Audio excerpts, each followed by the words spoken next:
अरशद शरीफ anchor एक दुनिया तो शहीद होया, अल्लाह ताला उहदी मगफरत फरमाए। तो मैं वो वीडियो वेख रहा सा जनाजे दी और कबर विच रखन दी वीडियो, दफन करने दी वीडियो मैं वेख रहा, तो मैं उत्थों एक गल नोट की थी और वो साडे अंदर अक्सर वो चीज़ पाई जाती है कि जिहदे उत्ते तवज्जो करना बहुत ज़रूरी है, जिहदे उत्ते फिक्र करना बहुत ज़रूरी है, वो चीज़ नूं ख़त्म होना चाहिए कि जनाजा जदों वो लैके आया दफन करने वास्ते, जनाजा पढ़ के मैयत नूं लैके आ रहे सन अरशद शरीफ दी, तो मैं वेख्या कि उत्थे हर बंदे ने जिहड़ा ना वो मोबाइल खोलिया। तुसीं वीडियो वेखो ना, हर बंदे जिहड़े मीडिया वाले ने वो तो कैमरे आन करके खड़े ने, जिहड़े वैसे लोग जिहड़े दफन करन आए सन या विच शामिल होण आए सन कबर च रखण वास्ते, उन्हां भी अपना अपना मोबाइल खोलिया और मोबाइल ते वीडियो बना रहे हैं।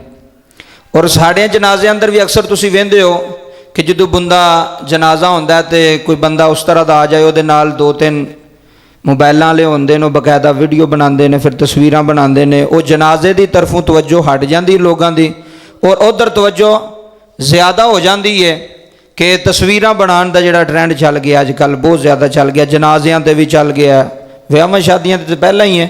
लेकिन ये जनाजे ते काम नहीं सी होना चाहिए। ये थोड़ी तवज्जो गौर करनी है, ते फिक्र करनी है कि वो जिन्ने बंदे सन ना उत्थे अरशद शरीफ दे जनाजे ते या दफन करने वास्ते, तो हर बंदा ही वो अपनी वीडियो बना रहा है यूट्यूब ते चाढ़न वास्ते कि मैं यूट्यूब तो चाढ़ांगा तो वो हिट होवेगी, उतों मैनूं पैसे मिलणगे, या सोशल मीडिया ते अपलोड करांगा। कि हर बंदे की तवज्जो वो वीडियो वाल सी कि हर बंदा वीडियो बना रहा, तस्वीरां बना रहा है, जनाजे वाल किसी की फिक्र नहीं। मैनूं तुसीं ईमानदारी नाल दसो जिहड़ा मोबाइल नाल वीडियो बना रहा है उन्होंने कबर किन्नी क याद आउंदी होवेगी? बोलो ना, कबर उन्होंने किन्नी क, उन्होंने मौत किन्नी क, जिहड़ा कबर दे उत्ते खलो के अपना मोबाइल आन करके जनाजे दे उत्ते खलो के वीडियो बना रहा, तस्वीरां बना रहा है, उहदी सारी तवज्जो और उहदा सारा ज़हन जिहड़ा ना वो वीडियो की तरफ है कि वो अपनी वीडियो चाहता, उन्होंने कोई नहीं भी कोई पढ़ेगा या नहीं पढ़ेगा या कबर च दफन करांगे नहीं करांगे। ये बहुत ज़्यादा ट्रेंड चलता जा रहा है। जनाजियां उत्ते भी खास करके लोग वीडियो बना के वो अपलोड करते हैं तो ज़हन लोगों का उधर होंदा है।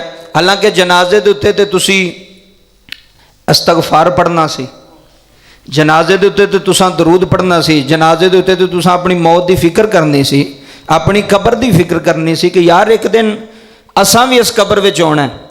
तो जेड़ा बंदा मोबाइल के नाल लग्या तस्वीरां बनाने या वीडियो बनाने, उन्होंने कोई नहीं कबर की तैयारी दी, तो ना उन्होंने कोई फिक्र है कि मैं मरना है, उन्होंने अपने वीडियो की फिक्र है, उन्होंने अपने मोबाइल की फिक्र है। ये जनाजियां तो भी बड़ा ट्रेंड चल गया कि उधर तस्वीरां खिंचदा पिया, कि उधर चौधरी साहब आए, मलक साहब आए, फलां साहब आए।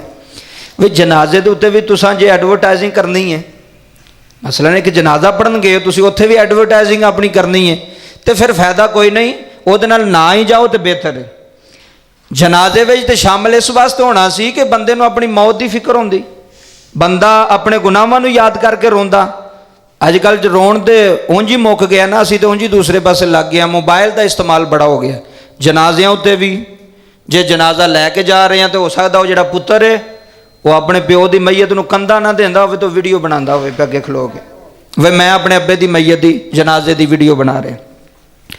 तुसीं उमरे ते वेख लो, उत्थे भी यह हिसाब है, बंदे उमरा करते होंदे ने नाल वीडियो बनाते होंदे ने, और रूहानियत खत्म हो जाती उमरे की। बंदियां नूं पता ही नहीं भी असीं किस दरबार में खड़े हैं, असीं किस काबे का तवाफ पे करने हैं। कि बंदे नूं इलम होवे ना तो फिर उमरा करन दा भी मज़ा आउंदा है कि मैं की करना है और किस तरह करना है। तो बंदे काबे नूं एक हथ काबे नाल लाया हुंदा है, एक तस्वीर पे खिंचदा हुंदा है जी, आ वेख लो जी मैं उमरा कर लिया जी, वो तो दिखावा हो गया, वो अल्लाह की रज़ा वास्ते तो ना होया। इस वास्ते ये बहुत ज़रूरी अमर, मोबाइल का इस्तेमाल असी बहुत ज़्यादा कर लिया, ज़रूरत तो ज़्यादा। एक तो ज़रूरत की चीज़ सी ना, ज़रूरत वास्ते, असी ज़रूरत वास्ते नहीं, असी बहुत ज़्यादा इस्तेमाल कर रहे हैं। जनाजियां ते भी वीडियो तस्वीरां बनदियां पईयां ने, किसी नूं मौत की फिक्र नहीं, किसी नूं कबर की फिक्र नहीं। हर बंदा अपने अपने चैनल वास्ते जनाब वो वीडियो कैमरे लैके खलोता है। यार कोई अल्लाह का खौफ करो, कबर दे विच रख दिओ तुसीं प्यो नूं, कोई दुआ करो, कोई उहदे वास्ते बख्शिश की मगफरत की दुआ करो, अपने वास्ते करो।